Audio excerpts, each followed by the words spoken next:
Bonjour à tous, dans cette vidéo nous allons voir dans un premier temps comment accéder à WIMS, puis créer un pseudo utilisateur, un compte utilisateur, et enfin comment traiter les exercices que je vais mettre à votre disposition. Donc ce qu'il faut faire tout d'abord c'est cliquer sur le lien, on arrive ici, vous étant des élèves vous allez dans zone élève. Là, vous recherchez votre classe, donc votre classe, elle va s'appeler 2CAPMFVA. Là, vous appuyez sur Entrée. Là, on vous demande soit de vous connecter, soit de vous inscrire. Vous, normalement, vous n'avez pas de compte, donc vous vous inscrivez. Avant de pouvoir s'inscrire, on vous demande de rentrer un mot de passe pour la classe. Le mot de passe pour la classe, vous le trouvez ici. C'est 1, 2, 3, 4, 5, 6, 7, 8, 9. Donc on envoie, et là, on y va. On met un nom. Bah moi par exemple pour la vidéo, je vais mettre un nom test 1.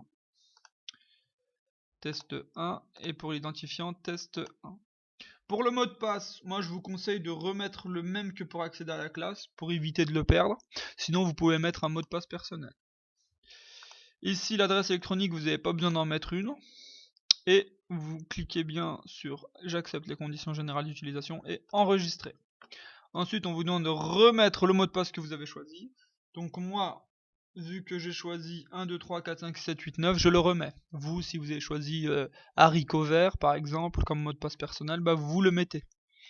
Envoyez, et là on vous met bonjour test 1, test 1. Vous êtes maintenant un participant de la classe 2CAPMFVA, lycée Bonaparte.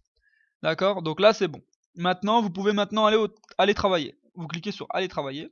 Donc là, maintenant, au lieu de s'inscrire, vu que vous venez de vous inscrire, vous rentrez votre pseudo, test 1, et votre mot de passe. Donc moi, vu que j'ai choisi 1, 2, 3, 4, 5, 6, 7, 8, 9, je rentre 1, 2, 3, 4, 5, 6, 7, 8, 9. Me voilà là.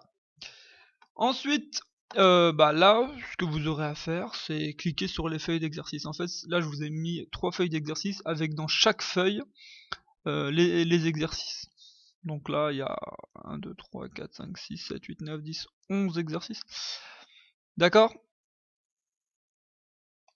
Donc par exemple, si on clique sur cette première feuille, si on passe au premier exo, là, c'est du théorème de Pythagore. Le triangle CAB est rectangle en A.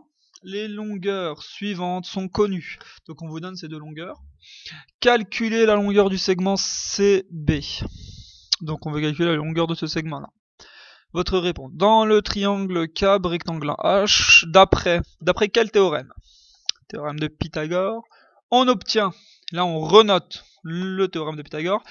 Là, ça se complète pas au clavier. En fait, il faut prendre les cases ici et les mettre. D'accord?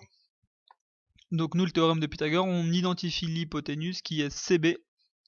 Donc c'est CB, c'est CB au carré égale à CA au carré plus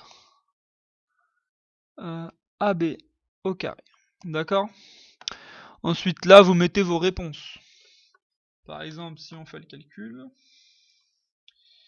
tac, tac. Si on fait le calcul, ça nous fait du 18 au carré plus 7,5 au carré.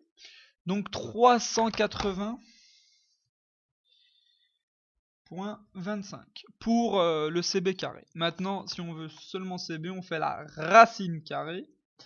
Et la racine carrée de 380,25. On obtient 19,5. Tac. Une fois que vos réponses sont notées, vous appuyez sur envoyer la réponse. Et là, là tout est vert, ça veut dire que tout est juste.